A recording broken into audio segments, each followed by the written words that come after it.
Hello friends, शुभ सकाळ। शिक्षा दुनिया यूट्यूब चैनल को आपण मानकु बहुत बहुत स्वागत। फाइनली बहु प्रतीक्षार अंत घटी। राज्य सरकार तरफ स्कूल कॉलेज खोलिबा नै घोषणा करा जायछि। देखंतु ए सप्ताह रे खोलिबो नवम एकादश, दशम और द्वादश श्रेणी खोलिथिबा बेले सरकार नवम और एकादश श्रेणी खोलिबाकू पूरा प्रस्तुत। एथिपई आलोचना सरीची। विद्यालय और गणशिक्षा विभाग पक्षरु गाइडलाइन मध्य दिया होईछि। एई सप्ताह भितरे उभय श्रेणी खोलिबो बोली विशेष सूत्ररु जना पड़िछि। जनवरी 8 तारिख रे राज्य रे दशम और द्वादश श्रेणी खोलिथिला।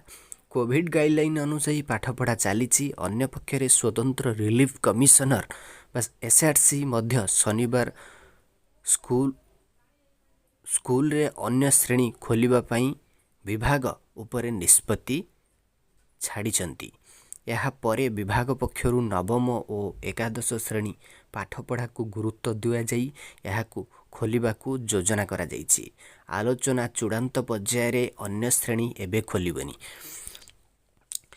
नवम और एकादश श्रेणी खोलिले दशम और द्वादश श्रेणी भली गाइडलाइन रहिबो। वर्तमान प्रथम रु अष्टम श्रेणी खोलिबा नै कोनोसी संभावना नाही। यह मुख्य कारण हेउछि स्कूल शिक्षक अभाव। कोविड गाइडलाइन पई दशम और द्वादश श्रेणी गोटे क्लास मात्र 25 जन छात्र छात्री बसुचंती। फल अधिक सेक्शन करा जाउछि। तेणु जेउठी अधिक पिला सेठारे 3 रु अधिक सेक्शन होईछि। विज्ञान क्लास हेउ कि गणित एकाठी क्लास हेउछि। नवम और एकादश श्रेणी खोलिबा समान अवस्था हेबो। तेणु प्राथमिक स्कूल रे शिक्षक अभाव रहिछि। नवम और एकादश श्रेणी खोलिबा संपर्क रे मंत्री समीरंजन दास कहिचंती एही दुईटी श्रेणी खोलिबाकू विभाग स्तर रे आलोचना चली। गाइडलाइन मध्य प्रस्तुत हेउछि। चूड़ांत निष्पत्ति हेले परे तारीख घोषणा हेबो। तेणु राज्य सरकार तरफ नवम एवं एकादश श्रेणी स्कूल एवं कॉलेज खोलिबा नै प्रारंभिक पर्याय रे आलोचना पर्यालोचना पहुंची।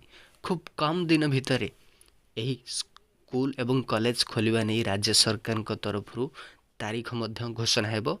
वर्तमान गाइडलाइन प्रस्तुत हो सारी। एसआरसी तरफ ग्रीन सिग्नल मिल सारी।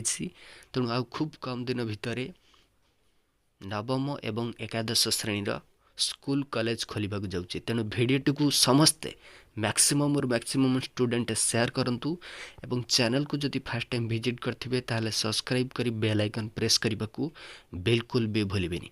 आपण मानकू धन्यवाद। भिडियोटी को शेष पर्यंत देखिथिबारु। वंदे उत्कल जननी।